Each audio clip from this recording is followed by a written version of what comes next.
Bonjour. Deuxième lecture de Charles Stepanov, Attachement, enquête sur nos liens au-delà de l'humain.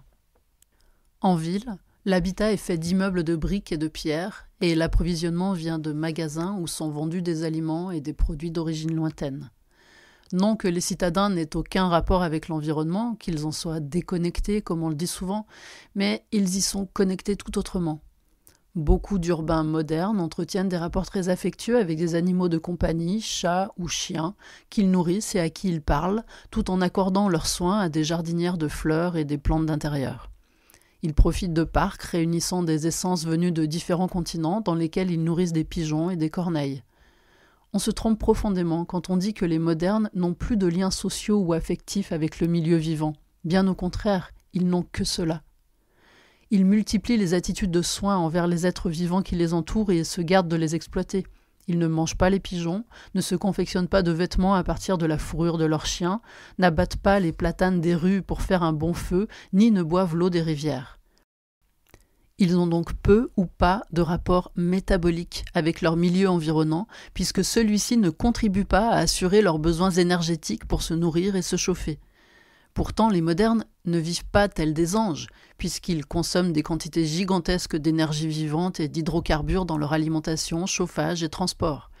Mais ces aliments et ces matières premières leur sont principalement fournis par des zones d'approvisionnement situées à des centaines ou des milliers de kilomètres qu'ils ne fréquentent pas et qui ne constituent pas leur milieu de vie. Nos conditions modernes d'existence séparent donc les rapports affectifs et les rapports métaboliques au monde. Nous traitons avec empathie et soin notre milieu immédiat, tandis que notre approvisionnement est assuré par des territoires distants, soumis à une exploitation extractiviste. Une telle situation n'est pas seulement rare dans l'histoire humaine, elle est sans pareille dans l'histoire de la vie, car tout organisme dépend de la qualité de ses liens avec son milieu environnant. Pour cette enquête, nous allons profiter d'un renouveau scientifique remarquable qui a métamorphosé l'architecture conceptuelle permettant de penser les rapports des humains à leurs environnements dans plusieurs champs de recherche en anthropologie. Les sciences sociales ont longtemps confiné la socialité aux relations entre humains. Les rapports avec la nature ne pouvaient être qu'exploitation économique des ressources. La possibilité de relations sociales avec des animaux ou des dieux n'était envisagée que comme une projection métaphorique de la seule socialité réelle, par définition intra-humaine. Initié par des auteurs comme Irving Hallowell, Philippe Descola et Bruno Latour, ce que l'on a appelé le tournant ontologique en anthropologie a consisté à remettre en cause les fondements mêmes de cette description en soulignant qu'elle s'inscrit dans une cosmologie moderne qui sépare humanité et nature comme deux règnes étrangers.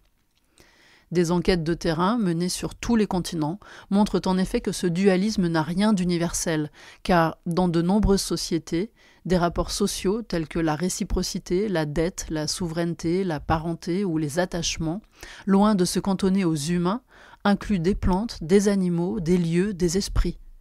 Il est tout simplement impossible de décrire la socialité dans ces collectifs en se limitant aux interactions entre humains. Marshall Sahlins a qualifié ce changement de perspective de révolution copernicienne. La société humaine n'est plus le centre de l'univers social. Ce tournant concerne principalement les représentations mentales, les mythologies et de façon générale les rapports affectifs et sociaux des humains au monde. Un autre renouveau théorique majeur, plus récent et donc moins connu, est venu de l'étude des rapports matériels et écologiques des humains à leur environnement.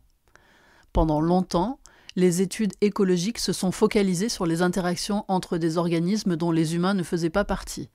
Notre espèce n'était envisagée que comme une source externe de perturbations sur les écosystèmes, par les prélèvements de ressources, les destructions d'habitats et les pollutions que ces activités économiques entraînent. Dans cette perspective, la seule façon de protéger la nature consistait à la préserver de nous en créant des réserves naturelles. Mais que penser lorsqu'on découvre que les écosystèmes terrestres sont façonnés à 75% par les activités humaines depuis 12 000 ans ?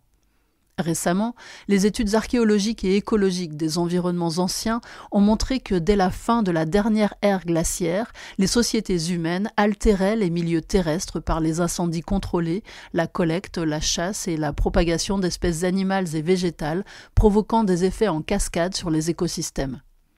Les zones écologiques les plus riches en biodiversité de la planète, comme les jungles de Papouasie et d'Amazonie, ont été essartées, jardinées et reboisées durant des millénaires.